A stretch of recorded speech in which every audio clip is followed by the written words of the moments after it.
Hey guys, MileHot back at it with another video. Today we're going to be going over the Superminer army again. This is probably going to be the army that I main through this season. It is actually really powerful. I can't believe more people don't use this. This could absolutely be part of the meta. It's more fun to me than Root Riders, but you're basically attacking the same way. As you see down here on the left is the hero equipment. If you need to pause and copy that, you can. You can tweak that to your liking. You definitely don't have to run this exact equipment. It's just what works for me and what I have leveled up. So without further ado, let's hop into the first attack. All right, on to the first attack. This is a really common base you're going to run into in Legend League. At least it was last season. It's a really burned base. So all you're going to want to do, use your Royal Champion. I like to use her in a corner and just keep her invisible and get out as many defenses as I can to kind of break the ring of defenses. All you're trying to do with your Royal Champion is just set up pathing for your Superminers. And I'm doing the trick where you overlap the invisibility spells. You drop them on 7 and 3 and then let your Spirit Fox cycle run out on the last one. So you'll get like 2 extra seconds out of the cycle of the Spirit Fox and then still keep her alive and not worry about your Royal Champion charge going awry. So that's why you do that. It is starting to become a new thing that I've seen some pro teams have actually started to use it as well. I get a lot of comments about why I was doing that, so I just was trying to explain it a little bit. So on 7, you'll drop the first one, then on 3, you'll drop the second one, and then you'll just let the time run down to 7 again before you drop the next one, and it'll keep your Spirit Fox alive through the whole attack, so when you recall her, you'll actually have her for the main push through the base with your main army, and it's really nice to have because it can keep your Royal Champion alive through the whole attack and just lead to more 3 stars. So you see here we're on our last cycle of invisibility, so we'll just recall her out. Got a nice little funnel set. The wizards here are just kind of to take out trash buildings. Like if I was going to go in from the left, I would have dropped them up on the left there and taken out those trash buildings. We'll use our queen with her giant arrow. The giant arrow is just there basically to trigger invis towers.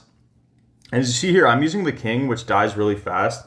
It actually does work better if you use the minion prince with this army and send it with the main army and use an early dark orb ability to slow everything down. That's what seems to have worked best for me, actually, but mine's upgrading, so that's why I'm using the king. But as you see, my king almost died instantly and didn't get that much value. But we did get a big funnel set with his earthquake boots and spiky ball. As you see here, this is why I like using the rocket spear on the Royal Champion. I can snipe out the Town Hall, because a lot of times you're going to be looping around the outside of the Town Hall because you're just kind of breaking the ring of defenses like you would with Root Riders. So you can pop your Royal Champion's rocket spear and she can snipe out the Town Hall, and you don't have to worry about any 1-stars or have to loop back around and come to the Town Hall and run into any time fails. So that's why I like using the rocket spear. Again, the hog puppet would be really good as well, but I just don't have mine upgraded. And you could also use the haste file if you wanted to get more value out of your initial Royal Champion charge. But for me, this is what's been working, so we'll just 2 times through this. It's basically just cleanup at this point. Queen's still alive. We still got a bunch of Superminers. We have still Valkyries from the Siege Barracks.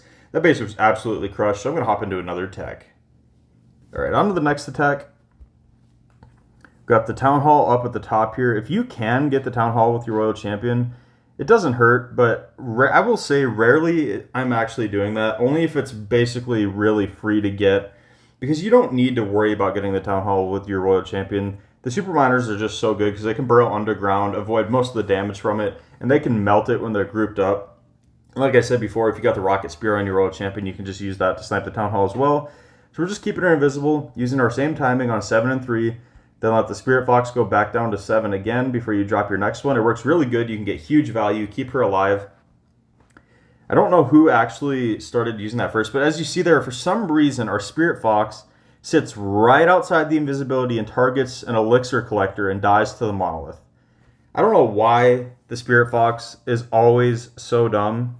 Just refuses to stand in the invisibility spell no matter how far you drop it back. But oh well, it's still going to work out. If that happens, you're obviously just going to have to drop your invises every 4 seconds. You're not quite going to get as much value.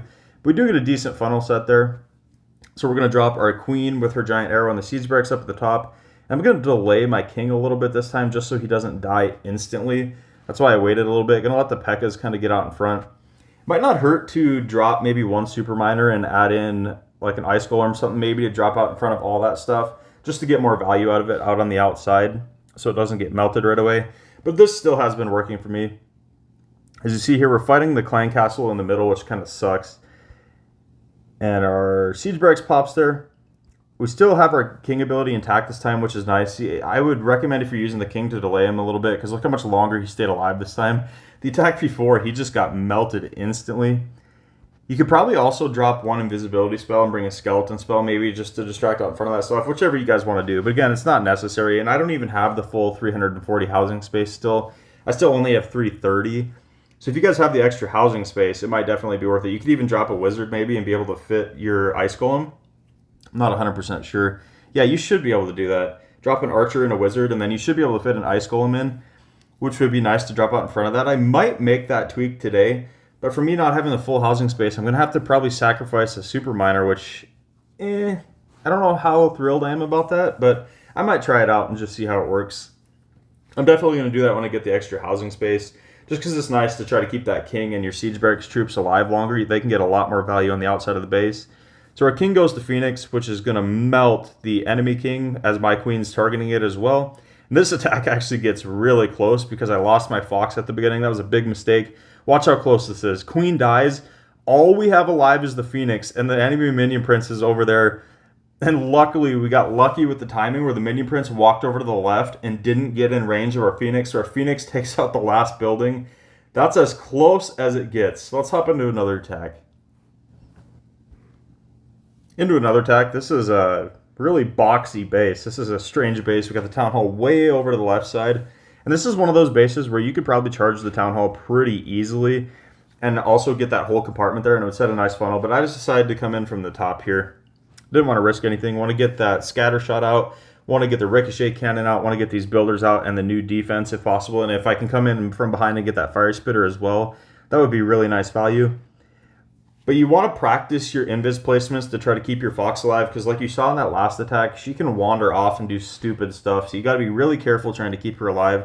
So make sure you're paying attention to where she's standing as well and try to keep both of them invisible. But don't get greedy and, really try to save the fox and end up losing your royal champion. That would be devastating as well.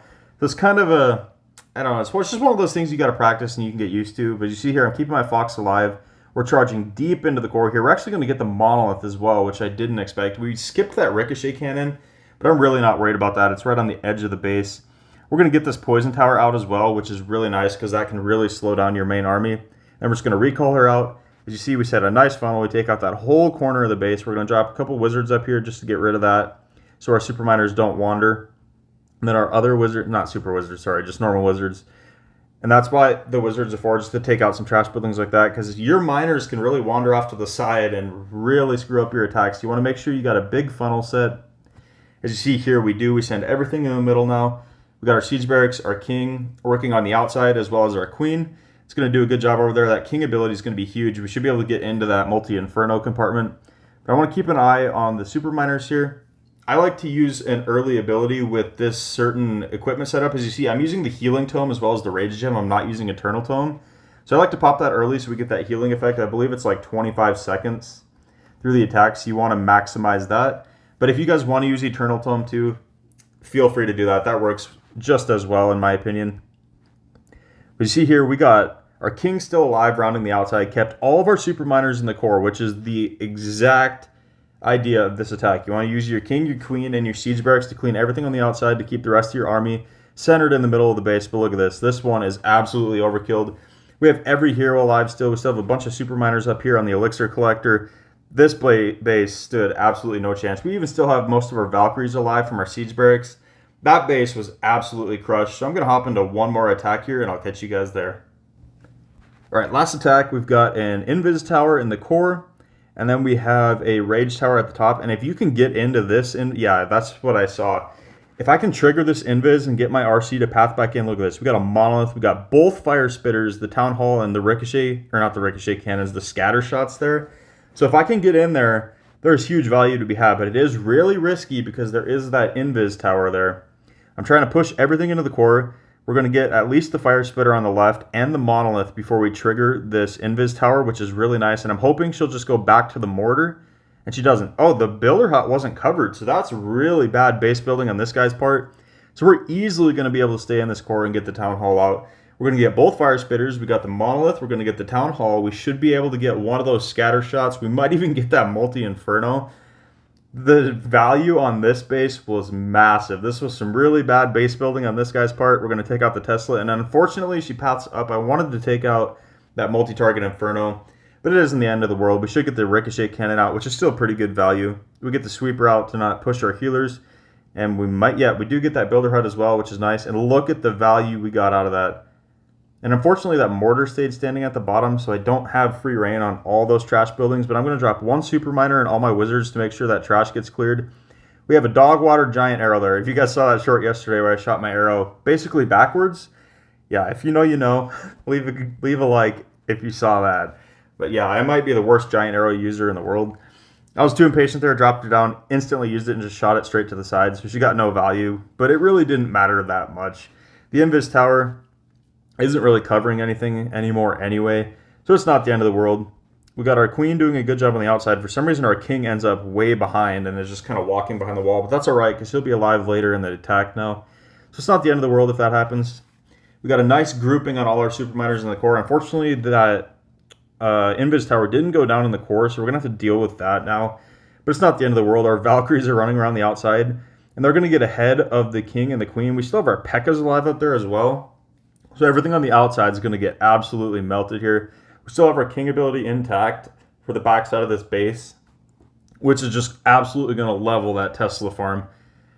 I really like, if you can use your Earthquake Boots and Spiky Ball on a Tesla farm, it's really good because the Spiky Ball will one-shot all the Teslas. Look at this. All the Teslas are down. Almost takes out that Invis Tower, but again, it doesn't even cover that much. It was really bad placement. So we still path into that Air Sweeper just fine. Now it's just down to the Scatter Shot and then the Spell Tower, which is already activated. We have 2 full health heroes still in there. We still have the Super Miners alive. Again, that base was absolutely crushed. It is still early in the season, but this still was decent bases. And obviously, I had a perfect day yesterday, so I'm up with some of the better players in the game anyway. But we did have a couple easier attacks today. Let me know in the comments if you guys have tried this out. It is really good in my opinion. Drop a like if you guys enjoyed. I'll catch you guys in the next video.